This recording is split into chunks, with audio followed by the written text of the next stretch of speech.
말도 안 되는 일이 벌어졌습니다. 여기 30년간 일본에서 인정받던 지질학자가 하루아침에 모든 것을 잃었다고 합니다. 9.0 규모의 대재앙이 온다는 연구 결과를 발표했다가 일본 정부로부터 해임당해버린 것인데요. 일본은 대체 뭘 숨기고자 하는 걸까요? 과연 일본에서 무슨 일들이 벌어지고 있던 걸까요? 저는 일본 도쿄대학 지진연구소 출신의 55세 지질학자 하야시 도시히코입니다. 다들 아시겠지만 일본과 지진은 떼어놓을 수 없는 사이이고 전 지질학자로서 일본에 발생할 수 있는 수많은 크고 작은 지진에 대한 연구를 진행하고 있었어요. 그 중에서도 제가 집중적으로 파오던 연구가 하나 있었습니다. 무려 30년간 진행한 연구인데 바로 난카이 트로프 지진이었죠. 제가 30년이라는 긴 시간 동안 난카이 트로프 지진을 연구하는 것에는 다 이유가 있었습니다. 이 지진은 분명 30년 내 발생할 가능성이 100%로 보여지고 있었고 그 규모가 역대급인 9.0 이상이 될 것으로 보여지는 충격적인 연구 결과가 있었죠. 이는 가상의 추측이 아닌 30년간 진행한 연구 결과에 기반된 것으로 확실한 결과였습니다. 확실한 연구 결과만을 근거로 발표를 해야 하기에 신중했고 더 시간을 끌어서는 안 된다는 입장이었어요. 여기서 더 시간을 지체하다간 대비조차 못하는 최악의 상황을 맞이할 수도 있겠어. 이제는 일본 정부의 해당 연구 결과를 공표하고 발표하는 게 좋을 것 같아. 전 이 충격적인 연구 결과를 발표했으나 일본 정부는 이 진실을 은폐하기 바쁜 아주 비상식적인 행동을 하기 시작했습니다. 일본 정부는 당장 크게 다가올 재앙을 받아들이고 대비하는 것이 아닌 당장의 부동산 시장과 외국인 투자에 미칠 영향을 우려하는 게 우선이었죠. 제 연구 결과를 묵살하고 음해하기 시작했습니다. 그러나 30년간 이어진 제 연구 결과에는 어떠한 이변도 없는 그야말로 아주 확실한 내용이었죠. 역사적 주기성을 먼저 살펴볼 수 있었습니다. 실제로 난카이 트로프에서는 100년에서 150년 주기로 최소 규모 8 이상의 대지진이 반복적으로 발생하고 있었어요. 이를 통계로 최근 발생한 대지진은 1944년 쇼난토 난카이 지진이 규모 8.1이었고 1946년 난카이 지진이 규모 8.4였죠. 그 이전에도 1854년, 1707년 등 주기적으로 지진이 발생했으며 현재는 약 80년 이상 지났기 때문에 다음 지진이 임박한 상황이라는 것을 인지해야 하는 상황이었습니다. 또한 지각 변형 관측 데이터를 살펴봐도 제 연구 결과에는 타당한 근거가 있었죠. GPS 및 지질 조사 결과 난카이 트로프의 판 경계에서 상당한 에너지가 축적되고 있는 것이 확인되었습니다. 그리고 태평양판이 일본열도 아래로 밀려 들어가는 서브덕션 과정에서 거대한 응력이 쌓이고 있는 것도 확인할 수 있었죠. 무엇보다 집중해야 할 것은 바로 전조 현상이었습니다. 난카이 트로프 인근 해역에서 슬로우 슬립인 단층이 느리게 미끄러지는 현상이 증가하고 있었고 과거 동일한 징후가 관측된 후 대지진이 발생한 사례가 근거였습니다. 확실하고 타당한 근거가 있음에도 신중하기 위해 긴 시간을 투자해 연구를 한 것이지만 일본 정부에서 묵살을 해버렸다는 것에 충격이 컸습니다. 난카이 트로프의 지진은 그야말로 대지진으로 예상되는 피해 규모를 감히 추측조차 할 수 없는 수준이었죠. 그럼에도 대략적으로 예측을 해보자면 사망자의 경우 32만 명, 경제적 피해 222조엔 약 2,000조 이상이 될 것으로 추산할 수 있었어요.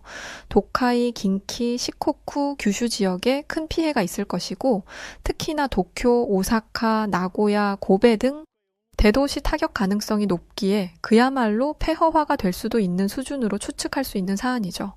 심지어 대지진의 여파로 인해 쓰나미 발생 여부도 고려하지 않을 수 없으며 쓰나미 발생 시 태평양 연안 도시들이 심각한 침수 피해를 입을 가능성도 열어둬야 하죠. 기본적으로 규모 9.0에 가까운 대지진의 경우 광범위한 건물 붕괴, 화재, 교통, 통신 마비뿐 아니라 집안 액상화 현상으로 건물 및 도로 침하 우려 등 일본 전역의 인프라 붕괴 및 경제적 손실이 상당할 것으로 보여지고 있습니다. 또한 쓰나미뿐 아니라 난카이 트로프 지진과 함께 후지산 분화 가능성도 제기되는 상황이었죠. 1707년 난카이 트로프에서 지진이 발생한 후 약 49일 만에 후지산이 대규모 분화를 일으킨 실제 사례가 있습니다. 물론 이 자연재해를 인간이 막는 것은 결코 불가능한 일이지만 예방과 대비를 할 수 있는 충분한 시간은 벌 수 있으며 그걸 통해 피해를 최소화할 수 있는 방법을 지금부터 찾아야 한다는 것이 제 의견이었죠. 일본 정부는 확실한 근거를 바탕으로 30년간 진행한 제 연구에 대한 결과를 일본 정부의 이익만을 위해 은폐하고 묵살하기 바쁩니다.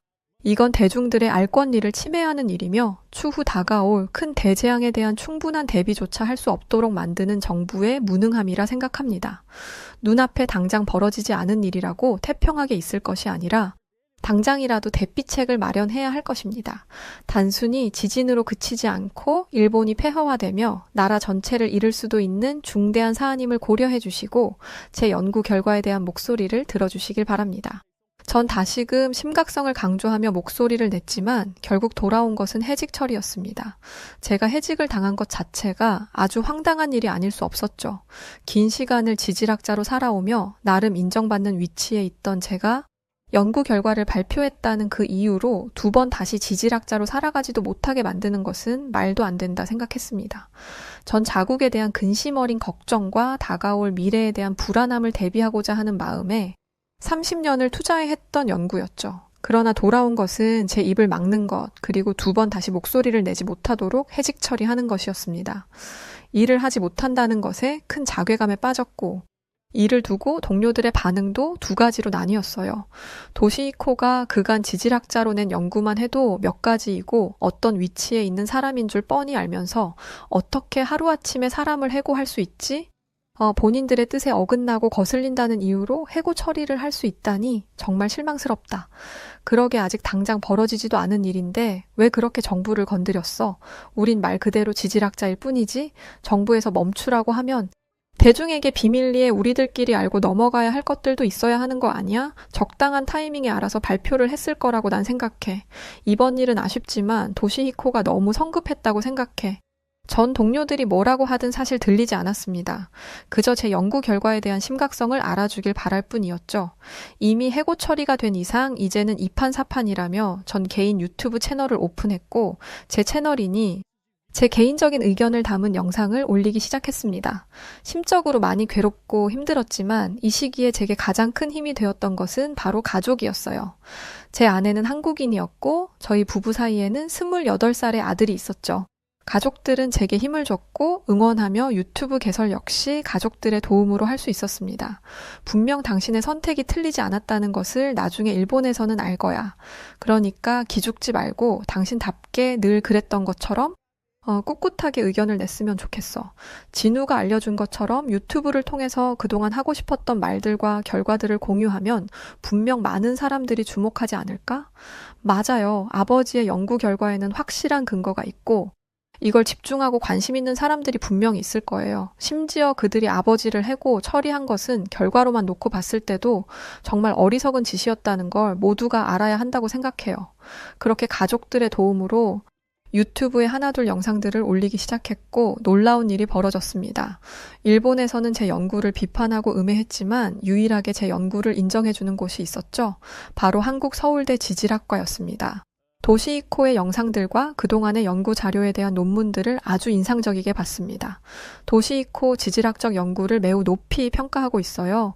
저희와 함께 협업하여 독립 연구를 이어가 보시겠어요? 한국 서울대 지질학과에 좋은 제안을 받았고 무엇보다 제 연구를 인정하고 높이 평가해준다는 그들의 자세가 참 감사했어요. 그렇게 전 그들과 함께 협업을 하며 양심적인 독립 연구를 이어가며 제 유튜브도 운영했습니다.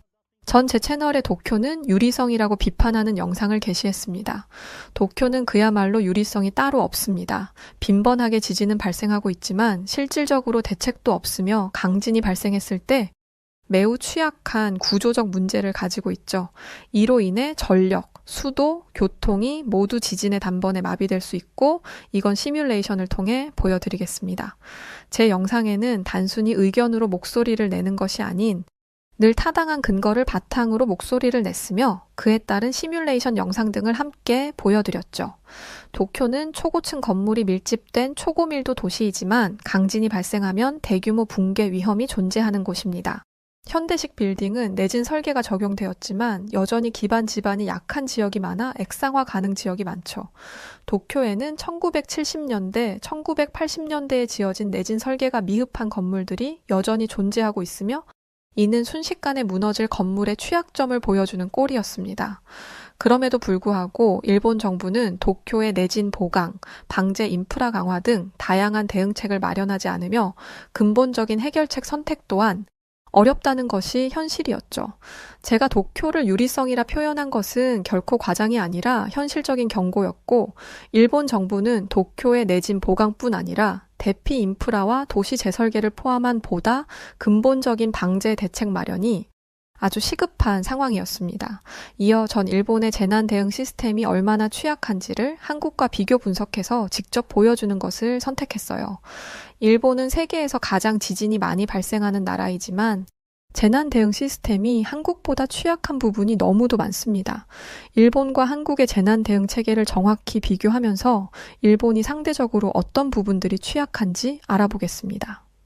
일본은 한국에 비해 취약점들이 많았습니다. 그 중에서도 지진 대응 시스템을 먼저 보자면 내진 기준이 늦게 도입되어 1981년 이전 건축물, 즉 노후 건물이 많았죠. 액상화 위험 지역도 많기에 강진 발생 시 도로, 건물 침하 우려를 배제할 수 없고 긴급 경보 시스템이 있으나 2011년 동일본 대지진 때 일부 지역에서는 제대로 작동하지 않았습니다. 그에 비해 한국은 최근 신축 건물 내진 기준이 일본보다 더 엄격해졌다고 했죠. 또한 긴급 재난 문자가 일본보다 신속하고 전국 단위로 전달되어 확인 못하는 국민이 없을 정도의 정확성을 갖추고 있었습니다. 무엇보다 도심 대부분이 안반 지형이라 액상화 위험 자체가 낮았죠. 쓰나미 및 태풍 대응 시스템을 봐도 일본 2011년 동일본 대지진 당시 쓰나미 경보 시스템 지연 및 부실 대응의 이력이 있었고 후쿠시마 원전 사고로 인해 재난 발생 시 원전 관리가 취약하죠. 한국의 강점 중 한반도는 쓰나미 피해가 상대적으로 적고 원전 관리도 철저하다는 것과 태풍 피해 대비 체계가 상대적으로 우수하다는 것이었습니다. 세세하게 들어가면 하나하나 비교할 것이 많지만 큼직하게 가장 중요한 재난이 발생했을 때 정부 대응 속도도 비교를 했습니다. 일본은 재난 대응이 지방자치단체 중심으로 이루어져 중앙정부 대응이 늦은 편이고 2011년 동일본 대지진 당시 정부의 초기 대응이 미흡해 혼란이 발생한 것을 모두 아는 사실이었죠. 또한 구호 물품 및 대피소 운영이 원활하지 않아 이재민 피해가 증가하는 2차 피해도 늘 빈번하게 발생하곤 합니다. 그러나 한국 정부의 대응은 강점이 많았어요. 중앙정부가 재난 발생 시 직접 지휘하여 아주 신속한 대응이 가능하고 국가 재난 대응 시스템이 체계적으로 정리되어 있었죠. 또한 비상시 긴급 구호 물품 지원 속도가 일본과 비교할 수 없는 속도로 빠른 편이었습니다. 결국 일본은 지진이 많아 방제 시스템이 잘 갖춰진 것처럼 아주 보기 좋게 포장을 해뒀지만 현실적인 구조적 문제, 정부 대응 속도, 원전 관리 등에서 한국보다 매우 취약한 상태라는 것이 안타까운 현실입니다. 그럼에도 불구하고 일본 정부는 이를 개선하려 시도하지 않는 것이 더 큰 문제라 생각합니다. 전 지속적으로 현 문제를 연구하고 영상 업로드를 하며 시청자분들께 알릴 것입니다. 그렇게 전 제가 할 수 있는 최선을 다해 연구 결과 및 현재 일본의 문제점들을 적나라하게 제 채널에 올렸어요. 그 와중에 한국 서울대 지질학과와의 협업에도 소홀하지 않았습니다. 더 많은 연구를 위해 한국에 방문을 하게 되었는데 이게 저를 더 넓은 세상으로 인도하는 첫 걸음이 되었어요. 한국을 방문한 후 저는 서울의 최첨단 방제 시스템에 매우 감탄을 했습니다. 한국은 대단한 IT 강국이라는 이름에 걸맞게 최첨단 IT 기술과 빅데이터를 활용한 스마트 재난 관리 시스템을 응용해 아주 스마트한 방제 시스템을 구축하고 있었죠. 이를 통해 재난 대응 능력을 지속적으로 향상시키고 있었습니다. 특히나 지진, 홍수, 미세먼지 등 다양한 재난을 실시간으로 감시하고 대응하는 체계를 갖추고 있어 일본과 비교할 수 없는 수준의 강력한 시스템에 감탄했어요. 서울은 스마트 기술을 적극적으로 활용한 방제 시스템을 운영 중에 있었습니다.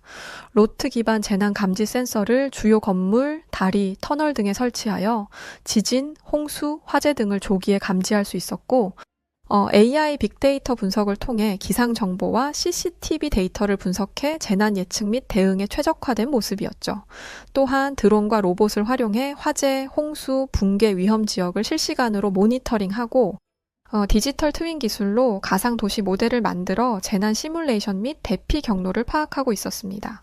끝으로 5G 기반 긴급 통신망을 구축해 재난 시에도 신속한 정보 전달과 긴급 구조 활동이 가능하도록 시스템이 구축되어 있었어요. 이 외에도 홍수 태풍 대비 스마트 방제 시스템, 화재 대기오염 대응 시스템 등 각각 세부적으로 다양한 시스템들이 있었습니다. 가장 놀라운 것은 상황 발생 시 전 국민에게 1초 내에 긴급 재난 문자를 발송하는 초고속 재난 경보 시스템을 운영하고 있다는 것이었죠. 서울은 그야말로 미래 도시라 해도 과언이 아닌 수준이네요. 스마트 방제 도시라니 상상도 못 해봤습니다. IT 기술과 빅데이터를 결합하여 최첨단 재난 대응 시스템을 이렇게 구축해뒀다니 발전하는 시대에 알맞은 변화를 하고 있는 유일한 국가라고 할 수 있네요. 제가 일본 정부에 바라는 것은 정말 이 정도도 아니라 인정하고 대비하는 것이었는데 한국은 정말 대단하네요. 전 한국의 높은 수준에 많이 놀랐습니다. 지질학자라면 누구나 한국의 이런 시스템을 보면 놀랄 수밖에 없고 이곳에 몸담아 연구를 하고 싶은 욕구가 생길 수밖에 없었죠. 처음으로 이때 한국인으로 태어났으면 정말 좋았겠다는 생각을 했고 한국인인 제 아내가 부럽기까지 했던 순간이었어요. 제게 한국 서울대에서 좋은 제안을 준 것은 맞으나 어디까지나 전 일본인이니 한계가 있다고 생각했습니다. 만약 한국인으로 태어나 제가 이곳에서 지질학자로 살았다면 제가 원하는 연구를 하며 미래지향적인 인생을 살 수 있었겠구나 싶어 서글퍼졌어요. 이어 저는 한국의 시스템에 대해 더 놀라운 얘기들을 듣게 되었습니다. 한국은 이런 시스템들이 잘 구축되어 있어서 실제로 큰 태풍이나 지진에도 일주일 이내에 복구가 가능하다고 했죠. 이건 정말 대단한 일이었습니다. 일본은 3개월이 넘어도 복구가 어려운 게 현실이었으니 말이죠. 그래서 전 이 두 가지를 비교하는 데이터를 공개하기로 결심했고 한국 엔지니어링의 우수성을 부각시키며 일본이 반성하길 바랐습니다. 한국과 일본의 재난 복구 속도 차이는 아주 극명하게 드러나고 있다는 데이터입니다. 한국은 최첨단 IT 기술을 활용한 스마트 재난관리 시스템 덕분에 태풍이나 지진 발생 후 일주일 이내에 주요 복구가 완료되는 반면 일본은 3개월 이상 걸리는 경우가 대부분이죠. 실제로 2022년 태풍 흰남노가 발생했을 때 한국은 3에서 5일 만에 전력과 도로 복구를 완료했고 일본 피해 지역은 3주 이상 전력 공급이 중단되었습니다. 또한 2016년 경주 지진 5.8 규모로 발생했을 때 한국은 일주일 내 주요 건물이 복구되었고 동일 규모 일본 지진은 무려 3개월 이상 복구를 지연시켰죠. 한국의 엔지니어링 우수성은 상당한 수준이며 일본은 현재의 심각성과 무지함을 인정하고 변화하는 것에 집중해야 합니다. 발전하고 있는 지금 이 순간에도 제자리 걸음만 한다면 일본의 미래는 그야말로 처참할 것을 장담합니다. 이렇게 방송을 하고 난 후 반응은 아주 뜨거웠어요. 이전에 제 말에 집중하지 않던 사람들도 점점 관심을 보이기 시작했고 이제야 비로소 제 목소리를 들어주는 사람들이 많이 생기기 시작했습니다. 그들은 일본과 한국의 현재 시스템적 차이가 어느 정도 수준인지 알기를 원했고 전 이 또한 아주 세세하게 분석해 전달했죠. 무엇보다 가장 심각한 것은 따로 있다는 말도 남겼습니다. 시스템적인 부분에서 타국보다 뒤처질 수 있습니다. 다만 일본의 가장 큰 문제는 현재의 문제와 다가올 문제를 인정하지 않고 그저 회피하고 있다는 것이죠. 그렇다고 일이 벌어진 후 뒷수습을 제대로 하느냐? 그것도 아닙니다. 예비, 대응, 해결 이 셋 중 어느 것 하나도 똑바로 하지 못하고 있다는 것이 가장 큰 문제라는 것을 꼭 알아주시길 바랍니다. 줄곧 강조했던 난카이 트로프 대지진의 심각성 또한 꼭 주목해 주시길 바랍니다. 많은 사람들이 제 목소리를 들어주고 있을 때를 놓치지 않고 저는 다시금 다가올 난카이 트로프 대지진에 대한 심각성을 강조하기 시작했어요. 영상을 처음 올렸을 당시 반응은 별로 좋지 않았었죠. 전문가들이 말한 것 중에 정말 벌어진 일이 몇 개나 있죠. 막말로 난카이 트로프 대지진이 발생한다고 쳐도 그걸 막을 수 있는 방법은 없는 것 아닌가요? 왜 이렇게 선동해서 사람들을 공포에 빠지게 만드는지 이해할 수 없네요. 왜 이렇게 계속 말하는 건지 예측은 계속 바뀌는 거 아닌가요? 30년 내에 언젠가라면 확실한 것도 아니잖아요. 30년 내내 우리 일본인들이 불안에 떨며 살기를 바라나요? 이미 너무 오래전부터 나온 얘긴데 여태 아무 일도 없는 걸 괜히 주목받으려 쇼하지 마세요. 모두 제 말에 부정적인 반응을 강하게 보였지만 이번에는 달랐습니다. 오히려 제게 난카이 트로프에 대한 얘기를 더 해달라고 요청을 했고, 전 다시 한번 제대로 이야기를 다루게 되었어요. 난카이 트로프 지진은 이제 더 이상 언젠가라는 먼 훗날의 이야기로 둘 것이 아니라 미리 대피책을 둬야 하는 중대한 사안입니다. 만약 지진의 여파가 후지산 폭발로 이어질 경우 매우 심각한 상황을 초래할 수 있죠. 도쿄 수도권 99%가 마비될 것이고 원전 사고 가능성도 있습니다. 이는 후쿠시마 사태보다 10배 이상은 심각한 수준으로 대재앙이 일본을 덮칠 수 있습니다. 난카이 트로프 지진으로 왜 후지산 폭발 가능성이 있는지부터 차분히 설명을 했습니다. 지진으로 인해 지각이 크게 변할 수 있고 이런 지각 변화가 후지산을 포함한 화산의 활동을 자극할 수 있죠. 결국 지진의 충격이 화산 내부의 마그마 통로에 영향을 미쳐 폭발을 일으킬 가능성이 있는 것입니다. 또한 후지산은 활화산으로 수백 년간 폭발이 없었으나 여전히 폭발할 위험이 존재하는 화산이죠. 최근 연구에 따르면 후지산 내부의 마그마 활동은 지금도 활발하게 이루어지고 있다고 밝혀졌어요. 한마디로 이런 후지산이 폭발한다면 화산재와 화염은 주변 지역을 완전히 뒤덮을 것이고 대기 오염뿐 아니라 기후 변화를 일으킬 가능성도 높습니다. 이로 인해 농업, 물자 공급, 인간 건강 등에 치명타를 줄 수 있죠. 더불어 후지산의 폭발이 해저 화산 활동과 연결될 경우 쓰나미를 발생시킬 것이고 상상할 수 없는 수준의 피해가 일본을 덮치겠죠. 전 이어 더 큰 문제는 지적했습니다.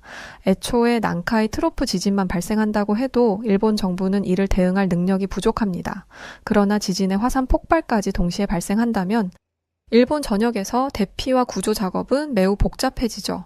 한순간에 일본은 마비가 될 것이고 수많은 목숨을 앗아가는 것을 두 손 놓고 볼 수밖에 없는 처참한 순간을 맞이하게 될 것입니다. 그 고비를 넘겼다고 한들 일본 경제는 처참하게 무너져 세계 경제에도 충격을 줄 수 있습니다. 일본에 닥쳐올 재앙에 대한 큰 경고에 이어 전 한국의 대체 에너지 기술이 얼마나 앞서 있는지를 강조했습니다. 한국은 대체 에너지 기술 분야에서 세계적으로 선도적인 위치를 차지하고 있습니다. 특히 태양광, 풍력, 수소와 같은 청정 에너지 분야에서 아주 강력한 기술력을 보유하고 있죠. 태양광은 세계 1위 수준이고 신재생 에너지 3020 계획을 통해 2030년까지 태양광 발전 비율을 20%로 확대할 목표도 있습니다. 한국은 정부 차원에서 대체 에너지에 대한 강력한 정책적 지원을 아끼지 않고 있으며 지속 가능한 에너지 시스템을 구축하기 위한 투자와 연구 개발이 활발하게 이루어지고 있어요. 이 덕에 한국은 앞으로도 글로벌 대체 에너지 시장에서 아주 중요한 역할을 할 것입니다. 일본은 대체 에너지에 대한 기술력에 있어 내세울 것이 없지만 그에 비해 한국은 세계적으로 알아주는 기술력을 보유하고 있죠. 만약 큰 재앙이 온다고 한들 한국은 어떻게든 살아날 수 있는 방법이 너무도 많았습니다. 그러나 일본은 살아날 수 있는 방법이 없었죠. 전 이런 일본의 심각성을 계속해서 한국과 비교하며 말을 했지만 실질적으로 일본 정부의 태도가 달라지는 것은 없었습니다. 그럼에도 꿋꿋하게 제가 할 수 있는 제 역할을 했죠. 그러던 중 놀라운 현상 하나를 발견하게 되었어요. 일본의 자연재해와 경제 침체가 심화되면서 점점 많은 일본인들, 특히나 젊은 세대가 한국으로 이주하는 현상을 목격하게 되었습니다. 서울, 부산 등 한국 주요 도시에 일본인 커뮤니티가 급증하고 있었고 일명 한국 드림을 꿈꾸는 일본 청년들이 많다는 것을 알게 되었어요. 결국 일본 정부의 무능한 탓에 젊은 인재들을 한국에 놓치고 있다는 안타까운 현실을 마주해야 했고 전 한국 드림을 꿈꾸는 일본 청년들과 인터뷰도 하고 한국에서 성공한 사례들을 보여주며 현실의 심각성을 다시금 강조하기 시작했습니다. 현재 수많은 일본인들, 특히 젊은 세대는 일명 한국 드림을 꿈꾸며 한국으로 대거 이주하고 있습니다. 자연재해가 빈번하게 발생하는 일본은 재난 대응 시스템을 갖추고 있으나 최근 몇 년 동안 발생한 대형 자연재해에서 피해 복구가 지연되는 등의 문제로 신뢰도가 낮아졌죠. 결국 안전을 찾아 한국으로 이주를 떠나는 추세입니다. 또한 일본의 경제 성장률 저조, 저출산과 고령화 등의 문제로 장기 불황뿐 아니라 청년 실업률이 높은 반면에 한국을 포함한 해외에서 더 나은 취업 기회와 경제적 안정성을 찾을 수 있다는 것이 이유입니다. 이뿐 아니라 한국은 생활 수준과 편의성에서 높은 평가를 받고 있으며 특히 IT 인프라, 교통망, 문화적 매력 등이 젊은 세대에게 큰 장점으로 다가오고 있습니다. 스마트 도시 환경과 디지털화된 생활은 일본의 전통적인 도시 생활과 비교했을 때 현대적이고 편리하다는 인식을 주고 있죠. 가장 큰 차이로 일본의 낙후된 산업 구조와 경제적 정체성에 비해 한국은 젊은 세대에게 더 많은 성장 잠재력을 제공한다는 이유로 현재와 같은 이주 현상은 지속될 것으로 예상됩니다. 이어 실제 일본 청년들의 인터뷰를 이어갔습니다. 한국은 경제적으로 나아지고 있고 청년들에게 다양한 기회를 제공해주고 있어요. 또 일본처럼 자연재해에 대한 불안감도 없고 재해가 일어나도 한국은 대응은 빨리 해서 일상생활과 안전에 불안함이 없어요. 한국은 생활 환경이 꽤나 현대적이고 교통 시스템이나 인프라가 아주 편리해요. 일본보다 효율적이죠. 일본 청년들은 한국 드림을 꿈꾸며 이주하길 잘했다는 의견이 대다수였고 다시 일본으로 돌아오고 싶냐는 제 물음에 모두 아니라고 대답을 했죠. 그렇다면 실제 한국에서 터를 잡고 살며 성공한 청년들의 사례가 궁금해지기 시작했습니다. 그래서 전 그들을 직접 수소문 끝에 찾아 나섰고 인터뷰를 할 수 있었죠. 전 유리코라고 해요. 일본에서 디자인 학과를 졸업하고 바로 한국으로 유학 와서 패션 브랜드를 시작했죠. 한국의 패션 산업이 글로벌 시장에서 인정받기 시작하면서 제 브랜드도 해외 진출까지 할 수 있었어요. 물론 수많은 고비는 있었으나 결국은 한국 트렌디한 환경 덕에 성공할 수 있었죠. 전 일본에서 게임 개발에 매진하다 한국 게임 회사에 취직을 했어요. 그때 한국 게임 시장의 규모와 발전 가능성을 보고 제 게임 개발 회사를 차렸거든요. 그야말로 맨 땅의 헤딩이었는데 지금은 여러 글로벌 게임 대회에서 수상도 하고 큰 인기도 얻고 부도 얻었어요. 그들은 모두 한국으로 온 것을 만족하며 살고 있었습니다. 한국에서 살고 있다 보니 한국에 대한 장점에 대해 누구보다 잘 알았고 일본의 취약점 역시 제대로 파악하고 있었죠. 정말 쓰린 현실이 아닐 수 없었습니다. 사실 저라는 사람 하나가 할 수 있는 일은 정말 없다는 것을 깨닫게 되었어요. 그럼에도 천천히 알리다 보면 언젠가 달라질 거라 믿었습니다. 그러던 중 동일본 대지진을 예언했던 유명 만화가의 새 작품에 대한 논란이 시작되었어요. 만화가는 7월 5일에 난카이 트로프 지진이 일어날 것이라는 내용으로 베스트셀러가 되었고 일본 사회는 그제야 집단 공포가 확산되었습니다. 이 만화가는 동일본 대지진을 예언한 것으로 아주 유명한 인물이었죠. 그의 예언은 단순한 픽션이 아니라 실제로 일본에서 대형 자연재해를 예상하는 내용으로 사람들의 관심을 끌었습니다. 만화가가 그린 작품은 지진과 같은 자연재해가 발생하는 상황을 다루고 있었고 이는 그의 예술적 접근과 현실 세계의 자연재해 사이의 연결고리를 제공하고 있었죠. 제가 수많은 경고를 할 때 모두 들은 척도 하지 않았지만 이 만화가의 작품이 유명해지는 이 시기에 맞춰 일본인들의 한국 이주 시도는 난리도 아닌 상황이었습니다. 한국행 티켓이 매진되고 한국 부동산에 대한 일본인 투자가 급증한다는 뉴스까지 전해지고 있었죠. 일본이 몰락할 것이라고 이제는 자국민들도 인지를 한 것입니다. 그러니 변화하는 것을 함께 하려는 것이 아니라 안전한 한국으로 도망을 치려는 것이죠. 전 이 사태를 가만히 지켜보다 입을 열었습니다. 결국 일본의 모든 문제가 자민당 일당 독재와 세습 정치에서 비롯된 것입니다. 한국을 보십시오. 활발한 자유민주주의와 정권 교체를 통해 끊임없이 혁신하고 발전하는 모습이지 않습니까? 한국은 이제 세계에서도 우위에 있는 국가로 감히 신용조차 낼 수도 없는 수준에 이르렀습니다. 반면 우리 일본은 그야말로 유통기한 지난 정치에 고여 있으며 이로 인해 국가의 몰락을 하루하루 앞당기고 있다는 것을 알아야 할 것입니다. 결국은 제 외침은 들리지 않았지만 제게는 다른 희망이 생겼습니다. 제 아들이 근무하는 한국 건설사가 일본의 재해 복구와 안전 인프라 구축을 위한 대규모 프로젝트를 수주하는 성과를 거둔 것이죠. 늘 아버지인 제가 어떤 부분에서 걱정하고 고뇌하는지를 잘 알고 있던 아들이라 그런지 본인이 할 수 있는 선에서 저와 함께 해주려는 것이었죠.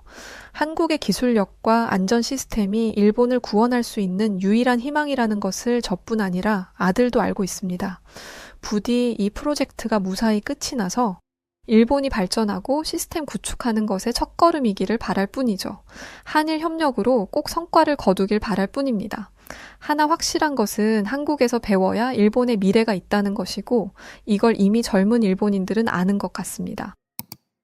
빼어난 외모를 가진 한 독일인 승무원이 비행기 화장실을 청소하다가 인상을 찌푸리며 혼잣말을 하고 있는데요. 대체 변기를 어떻게 쓰면 변기가 이 모양이 되는지, 더러워서 못해 먹겠다며 승무원 일을 그만두기까지 합니다. 과연 이 여성에게 무슨 일이 있던 걸까요? 안녕하세요. 저는 독일 출신 에밀리아 밀러라고 합니다. 제 첫 번째 직장은 항공기 승무원이었어요.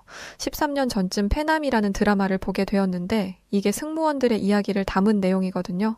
드라마에 나오는 승무원들의 프로페셔널한 모습을 보면서 승무원에 대한 환상을 키웠던 거죠. 운이 좋게도 큰 어려움 없이 항공사에 들어가게 되었고 저는 객실 승무원이라는 꿈을 이루게 되었습니다. 그런데 누구나 그렇듯 직장 생활은 맘 같지 않더라고요. 웃으면서 승객분들을 응대해야 하는 것도 은근히 진 빠지는 일이었고 무엇보다 진상이 너무 많았어요. 유럽 노선 위주로 일을 할 때는 진상이 많지는 않았습니다. 비슷한 문화권이기도 하고 비행시간 자체가 짧아서 할 일도 그리 많지 않았거든요. 그런데 유럽 노선에 익숙해지니까 이제는 좀 먼 나라로 가고 싶어지더라고요. 승무원들은 장거리 비행을 가면 목적지에서 며칠을 머물며 휴식을 취할 수 있거든요. 무엇보다 호텔비를 회사에서 지원해주니 여행을 좋아하는 사람들이 승무원을 하고 싶어 하는 이유는 여기에 있습니다. 그래서 처음으로 배정받은 장거리 노선이 독일, 중국 노선이었어요. 아시아로 가고 싶었던 저에게 딱 좋은 목적지라고 생각했습니다. 그런데 제가 중국으로 가게 됐다는 걸 알게 된 모든 선배들이 다 걱정을 하더라고요. 하필이면 빈자리가 중국밖에 없어서 어떡하니? 한국으로 가는 게 사실 제일 좋은데 그게 아니라면 일본이 나았을 텐데 걱정이다. 저는 중국 승객을 만난 적이 별로 없어요. 그래서 선배들의 이 말이 무슨 의미인지 몰랐습니다. 왜 그러시는 거냐고 물어봐도 네가 직접 겪어보는 게 낫겠지 라고 말하며 대답을 피하시더라고요. 그런데 중국행 비행기에 몸을 실은 지 얼마 지나지 않아 선배들이 왜 그런 걱정을 했는지 알 수 있었어요. 비행기가 안전하게 이륙하고 비행기 내에 표시등이 뜨면 안전벨트를 풀잖아요. 승객들이 안전벨트를 푸는 그 순간 항공기 내에서 꼬릿꼬릿한 냄새가 나기 시작했습니다. 치즈 냄새와 좀 비슷한데 저는 치즈를 워낙 좋아해서 아주 지독한 치즈 냄새도 잘 맡아요. 그런데 객실 내에서 나는 냄새는 그 이상이었습니다. 폭발물이라도 있는 건가 싶어서 선배 승무원에게 이 얘기를 했는데 의외로 선배는 침착했어요. 이마를 한번 짚더니 객실을 돌아다니며 무엇을 찾더라고요. 선배가 다다른 곳은 한 중국인 승객 좌석 앞이었는데 선배는 아주 정중하게 승객에게 손님 신발을 좀 신어주시겠습니까? 라고 말했습니다. 이게 무슨 소리인가 싶어서 보니 그 승객이 양말까지 벗은 상태로 다리를 꼬고 있더라고요. 저는 여자한테서 그런 발냄새가 나는 걸 처음 봤습니다. 게다가 다리를 꼰 탓에 옆에 있는 승객에게 발이 살짝씩 닿고 있었어요. 제가 옆자리 승객이었다면 당장 일어나서 자리를 바꿔달라고 했을 거예요. 정말 그 정도로 불결한 냄새였어요. 그런데 중국인 승객은 내가 왜 네가 하라는 대로 해야 하냐라며 적반하장으로 나오더라고요. 선배는 냄새로 인해 주변 승객들이 불편해한다고 잘 설명했지만 중국인 승객을 설득하기에는 역부족이었습니다. 중국인 옆자리에 앉은 외국인 손님까지 나서서 설득한 끝에 양말은 신었지만 이미 비행기 안에 그 냄새가 가득 차서 미치겠더라고요. 비행기 타면서 멀미 난 건 그게 처음이었어요. 선배에게 듣기로는 이런 일이 정말 흔하다고 하더라고요. 일단 냄새가 너무 심하고 목소리도 크고 민폐인 행동을 민폐인지 모른다고요. 중국행 비행기는 어쩔 수 없이 중국인이 많다 보니 중국행 비행기는 유달리 승객들의 컴플레인이 심하다고 합니다. 중국 노선을 운행하다 보면 중국을 경유해서 가는 일본인과 한국인들도 보게 되었는데요. 보면 볼수록 선배들이 한 말이 공감되더라고요. 일단 이 삼국의 사람들은 비행기를 타기 전부터 달랐습니다. 중국인은 말할 것도 없어요. 비행기 뜨기 1분 전까지도 나타나지 않아서 몇 번이나 방송을 하고 뛰어다니면서 찾기도 했죠. 새치기는 일상이고요. 그런데 또 웃긴 게 같은 중국인들끼리는 새치기를 안 하더라고요. 일본인들은 점잖은 편이기는 합니다. 그런데 저는 어떤 면에서 중국인보다 일본인이 더 싫을 때가 있었어요. 일본인 승객의 티켓이 기계에 인식이 되지 않아서 문제가 생긴 적 있었습니다. 체크인을 한 데스크와 연락을 해서 문제를 해결해야 했는데 이게 쉽지 않더라고요. 그래서 승객은 40분 넘게 기다려야 했어요. 이건 저희 측의 잘못이 맞기 때문에 저는 몇 번이고 사과하고 비록 이코노미 좌석 내에서의 이동이었지만 좌석 업그레이드까지 진행해서 도왔습니다. 그때는 분명 괜찮다고 말했어요. 일을 하다 보면 실수가 생길 수도 있는 거고 업그레이드까지 해주다니 오히려 고맙다면서요. 이때까지만 해도 일본인 승객이 굉장히 괜찮다고 생각하고 있었는데 비행이 끝나자마자 상급자에게 전화가 왔습니다. 가자마자 미친 듯이 깨졌어요. 일본인 승객이 말을 어떻게 옮긴 건지 제가 하지도 않은 행동들을 오목조목 짚어가며 제가 승객을 상대로 역갑질을 했다고 하더라고요. 다행히 저와 함께 있던 동료들이 제 편을 들어주어서 잘 넘어갔지만 이후로 상사에게 찍혀서 일하는 내내 곤욕을 치러야 했어요. 반면에 한국인 승객들은 겉으로는 툴툴거리는 듯해도 일본인처럼 앞뒤가 다르지는 않았습니다.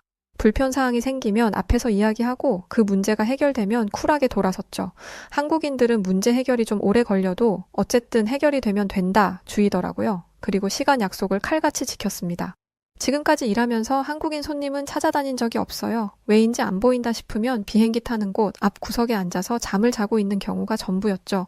그리고 무엇보다 좋았던 점은 속도였습니다. 비행기를 타기 전에는 여권과 티켓을 한 번 더 확인하잖아요. 한국인 승객들은 백이면백 여권과 티켓을 미리 준비해 놓고 있어요. 몇 년 동안 호흡을 맞춘 직장 동료처럼 손발이 딱딱 맞죠. 기내식을 준비할 때도 마찬가지예요. 다른 나라 승객들은 선반을 내려달라고 요청을 해야 내리는 반면 한국인 승객들은 승무원들이 부산스럽게 움직이기 시작하면 그때부터 기내식을 받을 준비를 하고 있습니다. 정수리에도 눈이 달린 건지 기내에서 무슨 일이 벌어지는지 귀신같이 알고 움직이더라고요. 솔직히 응대하기 가장 편한 손님들이 한국인이었습니다.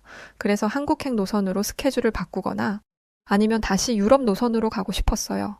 어느 정도로 간절했냐면 이게 안 되면 일을 그만두겠다고 생각할 정도였죠. 오랫동안 꾼 꿈을 포기하고 싶을 만큼 중국 노선이 정말 힘들었기 때문이었어요. 그런데 한국행 노선은 이미 꽉 차 있었고 한국 노선을 포기하고 싶어 하는 승무원들은 없더라고요. 그래서 그냥 그만둬 버렸습니다. 중국인들이 사용한 화장실을 청소하다가 다짐했어요. 대체 변기를 어떻게 쓰면 변기가 이 모양이 되는지 더러워서 못해 먹겠더라고요. 자세한 내용은 굳이 말하지 않을게요. 정말 비위상하거든요. 저는 승무원 일을 그만두고 다른 일을 찾아다니기 시작했습니다. 그래서 독일로 돌아가 아르바이트를 시작했어요. 그런데 길이 잘 보이지 않더라고요. 그래서 스페인으로 떠났습니다. 스페인 언어를 배우고 싶기도 했고 같은 유럽이지만 스페인은 그들만의 독특한 문화가 있거든요. 그런데 제 예상과 달리 스페인에서의 생활은 정말 쉽지 않았습니다. 소매치기가 프랑스보다 심하더라고요. 독일은 유럽에서도 치안이 좋은 편이라 소매치기를 당해본 적이 없는데 스페인에서 몇 번 털리고 나니 소매치기, 노이로제에 걸릴 정도였어요. 그러니까 당연히 사람이 예민해지더라고요. 그런데 이건 저를 힘들게 했던 요소들 중 극히 일부분일 뿐이에요. 요즘 스페인에서 외국인 관광객들을 향한 테러가 이어지고 있다는 걸 알고 계시나요?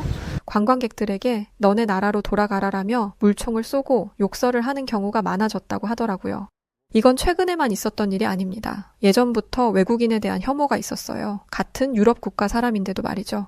그리고 이 혐오는 저에게도 적용되었습니다. 일을 마치고 집으로 돌아가는데 웬 남자 4명이 제 앞에 나타나서는 대뜸 돈을 내놓으라고 하더라고요. 저는 현금을 가지고 다니지 않아서 줄 돈이 없다고 했죠. 그러자 남자들은 저를 둘러싸고 큰 소리로 위협을 하기 시작했습니다. 저는 그제야 이 남자들의 목적은 돈이 아니라 그저 나를 겁주고 괴롭히려는 거였구나 라는 걸 깨달았죠. 도망가고 싶었지만 덩치가 산만한 남자들에게 둘러싸여 있으니 도망도 못 가겠더라고요. 저는 큰 소리로 주변에 있는 사람들에게 소리쳤습니다. 저는 관광객이 아니에요. 여기서 일하는 사람이라고요. 하지만 아무도 저를 도와주지 않았어요. 사람이 없던 인적 드문 도로도 아니었습니다. 제 앞에는 음식점과 카페가 있었고 제 옆을 스쳐 지나가는 사람들도 있었어요. 그런데 전부 이 악물고 저를 못 본 척 하더라고요. 외국인 여성이 험한 일을 당했다는 기사를 얼마 전에 본 터라 두려움이 몰려오기 시작했습니다. 그런데 그때 괴한들보다 키가 한 뼘 이상 작아 보이는 동양인 남자 2명이 나타났어요. 중국 노선을 몇 개월 동안 다녔던 경험으로 볼 때 한국인이 분명했습니다. 그 한국인 남성 2명은 큰 소리를 내며 그 괴한들을 밀어내기 시작했습니다. 제 키가 173인데 저보다 조금 커 보이는 걸 보니 175 혹은 176 정도는 되는 것 같더라고요. 반면에 그 괴한들은 190은 거뜬히 넘어 보였어요. 저는 이 두 한국인이 큰 일을 당할 거라 생각했습니다. 저는 여전히 그렇다 쳐도 같은 남자에게는 주먹질이라도 할 수 있잖아요. 게다가 그들은 혐오의 대상인 관광객이었거든요. 그런데 놀랍게도 190이 넘는 거구의 남자 4명은 자신들보다 15cm 이상 작은 한국인 남자 2명에게 처참히 깨지고 도망치듯 떠났습니다. 괴한이 남자들을 밀치려고 손을 내밀었는데 한국인 중 한 명이 괴한의 손목을 잡고 비틀어 버렸어요. 그 커다란 사람이 악소리 한 번 내고 자리에 주저앉더라고요. 이 모습을 본 일행은 주먹을 축혀 세우자 다른 한국인 한 명은 거구의 벨트를 잡고 들어 올려버렸습니다. 당연히 그 자리에 주저앉았죠? 이런 식으로 큰 동작 한 번 없이 4명을 해치워버린 거였습니다. 진짜 고수는 불필요한 동작을 하지 않는다고 하잖아요. 2명의 한국인에게서 그런 내공이 느껴졌어요. 더 이상 건들면 큰일 나겠다 싶더라고요. 괴한들이 떠나는 걸 보니 안심이 돼서 다리에 힘이 풀려버렸습니다. 한국인들은 곧바로 저를 부축하며 일으켰어요. 그리고 괴한들이 떠나자 식당에서 저를 흘끔흘끔 보던 유럽 남자들도 다가오더라고요. 괜찮아요, 아가씨? 라며 유럽 남자들이 다가오는데 인중을 확 잡아 뜯어버리고 싶더라고요. 자기한테 불똥 튈까봐 모르는 척하고 있을 때는 언제고 걱정하는 척이라니. 게다가 그 유럽 남자는 가시는 곳까지 바래다 드릴게요 라고 말하는 한국 남자분들을 밀어내며 아시안을 어떻게 믿겠어요. 가실 거면 저랑 가는 게 낫죠. 자, 제 손을 잡으세요 라고 말했습니다. 사실 170이 넘는 키에 독일 승무원으로 일했던 터라서 자랑은 아니지만 사실 제 외모가 남자들이 호감을 가질 만큼 예쁜 외모이기는 했습니다. 그래서인지 사건이 다 끝나니까 몰려드는 거였죠. 유럽 남자는 대체 자기가 한국 남자보다 나을 거라는 그 자신감은 대체 어디서 나오는 건지 저는 유럽 남자의 손을 확 밀치면서 대답했어요. 제가 위협받고 있을 때는 모르는 척하고 있었으면서 이제 와서 뭐라는 거예요. 당신이 무서워서 외면하고 있을 때 저를 도와준 분들이에요. 당신이 무시할 만한 사람이 아니라고요. 이 2분과 같은 용기도 없으면서 인종 하나 믿고 거들먹거리는 꼴이라니 정말 역겨워서 못 봐주겠네요. 이렇게 말하니 얼굴이 새빨개져서는 도망가더라고요. 저는 그 한국인 남성분들에게 고개 숙여 감사 인사를 전했습니다. 정말 감사합니다. 2분이 아니었으면 큰 일을 당했을 수도 있어요. 그러자 2분은 당연히 해야 할 일을 했다면서 제가 괜찮으면 숙소까지 데려다 준다고 하셨어요. 저는 2분의 세심한 배려에 감동했습니다. 그 괴한들이 숨어 있다가 어디선가 튀어나올 수도 있는 거니까요. 저희는 숙소에 가는 동안 이런저런 이야기를 했습니다. 2분 중 한 분은 스페인에서 가이드를 하고 계셨는데 여러 나라를 다녔다고 하시더라고요. 제가 세계 곳곳을 돌아다녔지만 한국처럼 안전한 나라가 없더라고요. 한국에서는 저렇게 누군가에게 위협을 당하는 경우가 없어요. 그런데 해외 나와 보니까 저런 건 아주 일상이더라고요. 특히 스페인도 여성분들에게는 안전한 나라가 아닌 것 같아요. 여기에 얼마나 더 머물지 모르겠지만 꼭 몸 조심하세요.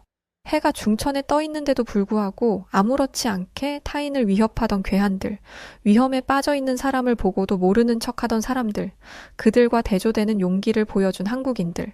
저는 이들의 모습을 비교해보며 한국으로 가야겠다 다짐했습니다. 무슨 일을 해야 하는지 정해지지는 않았지만 왜인지 모르게 한국으로 가면 어떤 길을 가야 하는지 찾을 수 있을 것 같았거든요. 그렇게 시간이 한참 흐르고 난 어느 날 저는 비로소 한국을 가는 비행기에 올랐습니다. 한국에서 어떤 경험을 하게 될지 몰랐고 기대 반, 두려움 반, 온갖 마음들이 뒤섞여 있었어요. 부푼 마음을 가지고 한국에 오기는 했지만 큰 기대는 하지 않으려고 노력했습니다. 물론 지금까지 제가 경험했던 한국은 너무나 좋은 나라였어요. 하지만 실제로 보는 건 다를 수도 있고 제가 만난 한국인들처럼 친절한 사람들만 있는 건 아닐 수도 있잖아요. 기대한 만큼 실망감도 크다는 걸 스페인에서 경험했기 때문에 의도적으로 한국에 대해 기대를 안 하려고 했는데 한국에 도착하자마자 이런 다짐은 산산조각 나버렸습니다. 저는 한국이 마치 미래도시인 것처럼 느껴졌어요. 대부분의 유럽 국가는 과거의 흔적을 유지하는 걸 매우 중요하게 생각하기 때문에 아주 오래전에 지은 건물들이 그대로 있습니다. 그래서 오래된 도시라는 느낌이 강해요. 반면에 독일은 전쟁 때문에 대부분의 건물들이 사라져서 다른 유럽 국가와 달리 새로 지은 건물들이 많기는 합니다만 최신식이라는 느낌은 없습니다. 그런데 한국은 공항부터 최첨단, 최신식이더라고요. 저는 위, 아래로 연결되는 에스컬레이터만 타봤지 평지에서의 이동을 편하게 만들어주는 무빙워크라는 걸 들어본 적이 없습니다. 그리고 공항 곳곳에는 안내 로봇이 돌아다니고 있었고 공항의 한쪽 벽면을 LED로 꾸며서 영상을 틀어주기도 하더라고요. 독일 건물은 깨끗하긴 하지만 이런 느낌은 아니에요. 차갑고 딱딱하기만 하지 디자인적으로도 별 볼 일 없어 보이는 게 사실입니다. 그런데 한국은 건물의 디자인 자체도 남다르더라고요. 이런 놀라움은 서울로 가까워질수록 점점 더 커져갔습니다. 길쭉길쭉 솟은 건물과 곡선과 직선을 적절히 섞은 엄청난 디자인을 보니 한국의 건축 기술마저도 감탄하게 되더라고요. 사실 저희 아버지가 건축 쪽 일을 하시는데 단순히 네모난 건물을 만드는 건 쉽지만 다양한 형태를 구사하는 건 엄청난 기술력이 요구된다고 들었어요. 아무리 멋들어진 건물 외관을 디자인해도 만들 수가 없으면 말짱 도루묵이라 기술 좋은 업체를 찾는 게 건축에서는 무엇보다 중요하다고 말이죠. 그런 면에서 한국의 건축 기술은 비전문가인 제 입장에서 봐도 대단하다는 것을 알 수 있었습니다. 게다가 삼성역 코엑스 미디어 아트 광장이라는 곳을 지나치게 되었는데 웬 건물 외관에서 호랑이가 튀어나오고 있는 거예요. 저는 깜짝 놀라서 숨을 쉬는 것까지 잊을 정도였습니다. 자세히 보니 그래픽으로 표현한 거더라고요. 그런데 그냥 영상을 틀어놓는 게 아니라 3D 기법을 이용해서 사물이 건물 밖으로 튀어나오는 효과를 준 거였어요. 저는 5개 광고에 이런 신식 기술이 들어갈 수 있다는 걸 처음 알았습니다. 가만 보니 저 같은 외국인 관광객들은 전부 핸드폰 카메라를 켜서 그 장면을 찍고 있더라고요. 하지만 한국인들은 이런 것들이 익숙하다는 듯 자기 갈 길 가고 있었습니다. 저는 신식 문명에 많이 노출된 사람들과 아닌 사람들의 차이를 여기서 느낄 수 있었어요. 아주 나중 일이지만 한국에서 친해진 한국인 친구와 이 얘기를 나눈 적이 있었어요. 그 친구들은 한국의 이런 모습이 얼마나 대단한 건지 잘 모르더라고요. 오히려 유럽의 앤틱한 느낌이 더 부럽다고 하던데 저는 한국의 발전된 모습을 그저 그런 것으로 생각하는 모습이 너무 답답합니다. 유럽인들이 엘리베이터도 없는 5층짜리 건물을 오르락 내리락 거릴 때 한국인들은 에어컨 나오는 엘리베이터에서 편하게 다니잖아요. 시스템 에어컨, 보일러가 들어온 곳에서 사시사철 쾌적한 생활을 할 수 있고요. 도시도 깨끗하고 깨진 보도블록은 그때그때 교체가 되어 안전하기까지 합니다. 저는 부디 한국인 분들이 발전된 도시 모습에 자부심을 가지면 좋겠어요. 왜 외국인들은 서울을 신기해하는 거야? 라고 묻는다면 저는 여기에 대한 답이 되는 수백 가지의 대답을 가지고 있거든요. 조금 흥분했던 것 같네요. 다시 처음 한국에 왔던 때로 돌아가서 이야기해보겠습니다. 한국에 와서 가장 주의 깊게 보았던 건 스페인에서 만났던 한국인 남성분에게 들었던 치안이었어요. 치안에 관한 건 두고 볼 것도 없겠더라고요. 해가 다 진 깜깜한 밤에 교복 입은 어린 소녀들이 길거리를 돌아다니는 것만 봐도 말 다 했죠. 해가 지면 길거리에 있는 모든 불은 다 꺼버리는 유럽과 달리 한국의 밤거리는 밝았습니다. 그런데 거리가 밝다고 해서 모든 위험이 사라지는 건 아니에요. 과거에 뉴욕을 갔을 때 뉴욕도 한국처럼 밤이 밝았지만 위험한 건 매 한 가지였거든요. 곳곳에 노숙자가 누워있고 마약을 한 사람들이 뒷골목에 넘쳐나니까 어련하죠. 그런데 한국은 골목골목에 CCTV가 설치되어 있었고 불황자도 보이지 않았습니다. 저는 밤늦도록 혼자 밖에 있었지만 단 한 번도 위험하다는 느낌을 받지 않았어요. 밤에 혼자서 차도 아니고 걸어서 이동한다? 제 평생 상상도 못 해본 일이에요. 게다가 한국은 도어락이 무엇보다 편리하더라고요. 독일도 그렇고 유럽 대부분의 국가는 아직도 열쇠를 사용합니다. 열쇠를 사용하는 것도 굉장히 불편해요. 넣어서 냅다 돌리는 게 아니라 열쇠를 구멍에 넣은 상태에서 살짝 뺀 뒤에 열쇠를 살살 돌려야 덜컥하는 소리가 나고 그 상태에서 오른쪽 혹은 왼쪽으로 몇 번 돌려야 문이 열리죠. 너무 불편하지 않나요? 보안 때문에 이런 복잡한 열쇠를 만들었다고 하는데 복잡하다 보니 열쇠를 한번 잃어버리면 문을 뜯어버려야 할 수도 있어요. 열쇠공을 부르는데 돈이 드는 건 당연한 일이고요. 그런데 도어락은 그런 게 없었습니다. 사실 처음에는 도어락이 열쇠보다 안전하지 않다는 생각을 하기도 했어요. 그런데 절대 안 열리더라고요. 그리고 한국에서는 유럽에서처럼 도둑이 들 걱정을 하지 않아도 되잖아요. 그래서 이 정도만 해도 충분하다는 생각이 들었습니다. 그중 하나가 보안이었는데요. 아주머니가 대뜸 오시더니 오늘 오후에 사람이 왔다 갈 거라고 하시더라고요. 무슨 일인가 했는데 집 앞에 보안용 안전 도어록을 설치하는 것이었습니다. 저는 CCTV 같은 거인 줄 알았는데 그건 이미 건물층마다 있었어요. 아주머니가 말씀하신 건 저희 집 현관 앞에 설치해서 사람이 오고 가는 걸 확인하는 기계였습니다.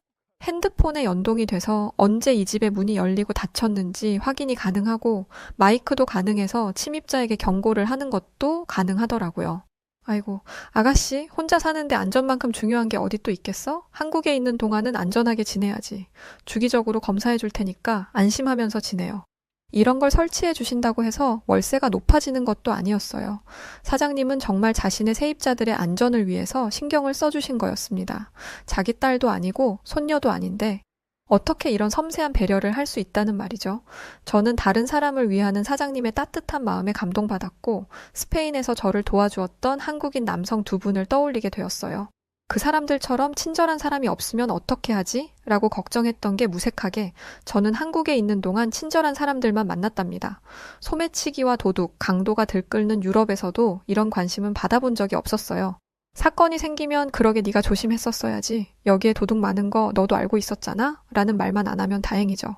게다가 제가 살던 건물 입구는 비밀번호를 쳐야만 들어올 수 있는 곳이에요. 여기 거주하는 사람이 아니라면 쉽게 들어오지 못하는 1차적인 보안이 되어 있는 곳이라는 거죠.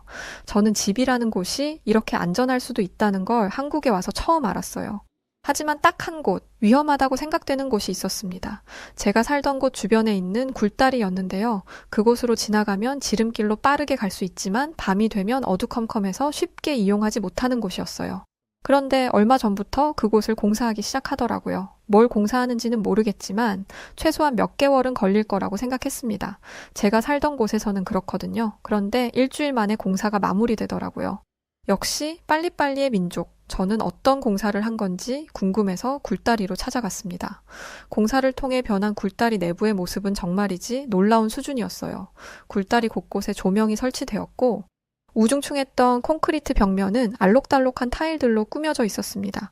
스피커도 설치가 되어 있었는데 음악까지 나오더라고요. 굴다리에 들어가면 소음이 차단되면서 갑자기 무서운 기분이 드는데 잔잔한 음악 소리도 나오니까 이게 전혀 무섭게 느껴지지 않았습니다. 오히려 잘 정돈된 산책로처럼 느껴졌어요. 게다가 이렇게 밝게 만들어 놓으니 이 굴다리의 존재를 모르던 사람들도 굴다리를 이용하게 되더라고요. 이용하는 사람들이 많아지면 위험성이 줄어드는 건 당연한 이치이고 저는 공사 이후로 매일같이 굴다리를 이용했습니다. 저는 이미 안전으로는 세계 1위 수준인 한국이 여기서 만족하지 않고 더욱 안전한 나라를 만들기 위해 노력한다는 것은 세계 모든 나라가 보고 배워야 하는 모습이라고 생각해요. 위험하다는 걸 알면서도 그 위험을 시민들이 감당하게 만드는 건 너무 무책임하잖아요. 저는 독일에 살고 있는 가족들에게 여자라면 무조건 한국에 와서 살아야 한다고 입이 마르도록 자랑하기 시작했습니다. 그리고 한국에서 살아야겠다고 다짐했어요. 그래서 한국에 있는 어학당을 다니며 한국어를 배우기 시작했죠.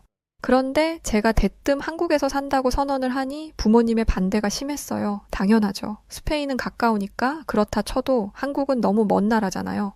제가 안전한 나라라고 아무리 말해도 부모님은 제 말을 쉽게 믿지 못하셨습니다. 그도 그럴 게 부모님 입장에서는 한국의 모습이 판타지 소설 속에서나 나올 이야기거든요. 그래서 저는 가족들을 설득하기 위해 가족들을 한국으로 초대했습니다. 가족들은 한국의 선진화된 모습에 감탄을 금치 못했고 건축일에 종사하시는 아버지는 제 예상대로 서울 도심을 돌아다닐 때마다 판타스틱을 연신 외치셨어요. 어머니는 삼겹살과 소주의 매력에 푹 빠지셨죠. 특히 쌈장이 마음에 드셨나 봐요. 짭조름하면서도 달달하고 맵지도 않은 그 맛에 감탄하며 나중에는 쌈장만 퍼드실 정도였습니다. 독일로 돌아가시기 전에 쌈장을 잔뜩 사드리겠다고 말씀드린 뒤에야 어머니는 안심을 하셨어요. 부모님은 고기를 이렇게 건강하게 먹을 수 있는 방법이 있을 줄은 몰랐다며 상추 위에 고기를 올리고 파절이와 쌈장을 올려 드셨습니다. 독일인들은 고기로 소시지를 만들 궁리나 하지 이렇게 건강하게 요리를 즐길 수 있는 방법은 찾지 않아 건강 때문에 채식주의자가 된 사람들도 있다는데 그런 사람들에게 이런 음식을 알려주면 아마 바로 채식을 그만둘 거다. 이게 말이나 되니? 야채를 함께 먹을 수 있는 요리가 있다는 게? 서방 국가에서는 야채를 함께 먹을 수 있는 요리가 많지 않아요. 그래서 음식을 먹기 전에 샐러드를 먹는 거예요. 하지만 야채를 싫어하면 샐러드를 안 먹게 되죠. 하지만 한국처럼 나물이나 쌈을 통해 야채와 채소를 먹으면 채소를 싫어하는 사람도 부담 없이 건강한 식사를 할 수 있잖아요. 무엇보다 매우 맛있고 말이죠. 부모님은 한국에 있는 내내 한식의 매력에 푹 빠지셨어요. 그래서 독일로 돌아가시기 전 한국 마트를 싹 털어서 한국 양념을 가져가시기도 했습니다. 가자마자 한식을 만들어서 드시기 시작하셨는데 어머니는 그 먼 독일에서 한식 요리사 자격증을 준비하고 계시더라고요. 이러다가 한식당을 오픈하는 건 아닌지 모르겠어요. 하지만 딸이 혼자 살아야 하는 곳이 안전하지 못하다면 음식이 맛이 있는 게 무슨 소용이겠어요. 저는 아무래도 걱정이 된다는 부모님을 모시고 저희 집으로 향했습니다. 그리고 집주인 아주머니가 달아주신 스마트 안전도어록을 작동하는 걸 보여드리며 부모님을 안심시켰어요. 그리고 밤늦은 시간에도 여유롭게 거리를 활보하는 사람들을 보여주며 한국의 길거리가 얼마나 안심되고 안전한 곳인지를 직접 느낄 수 있게 했죠. 결과적으로 부모님은 안심하고 독일로 돌아가셨습니다. 이렇게 안전한 나라라면 제 동생인 아리아도 한국으로 보내는 게 낫겠다면서 말이죠. 저는 부모님의 허락 아래 한국에서 머물며 한국어 공부를 했고 현재는 어학원에서 강사로 일하고 있어요. 최근엔 저희 학원에 오는 사람들의 국적이 점점 다양해지고 있고 오게 되는 계기도 다양해지고 있어요. 그만큼 한국의 위상이 점점 높아지고 있다는 거겠죠? 저는 앞으로도 쭉 한국에 살 생각입니다. 그래서 이민 준비를 하고 있고 국적을 따기 위해 열심히 공부하는 중이에요. 역사부터 문화, 사회, 경제까지 전반적인 것을 공부해야 하기 때문에 준비가 쉽지는 않지만 이렇게 열심히 하다 보면 저도 당당한 한국인이 될 수 있지 않을까요? 제가 여러분과 같은 한국인이 될 수 있도록 응원의 한마디 부탁드릴게요. 그리고 좋은 나라를 만들어주신 한국인 분들께 감사합니다. 네, 오늘 사연 여기까지입니다. 다양한 국적의 외국인들이 한국에 오고 있다니 참 반가운 소식이네요. 한국의 위상이 더욱 높아져서 많은 관광객들이 한국에서 소비해 주셨으면 좋겠네요. 귀화를 준비하시는 것 같은데 좋은 결과 있으시길 응원합니다. 자, 그럼 오늘 사연 어떠셨나요? 사연이 좋으셨다면 구독과 좋아요 부탁드리고요. 그럼 지금까지 사연을 읽어드렸던 여우튜브 송은지였습니다. 끝까지 영상 시청해주셔서 감사드리고 저는 더 즐거운 사연으로 찾아뵐게요. 그럼 우리 구독자 여러분들 모두 고맙고 늘 사랑합니다. 당신만의 여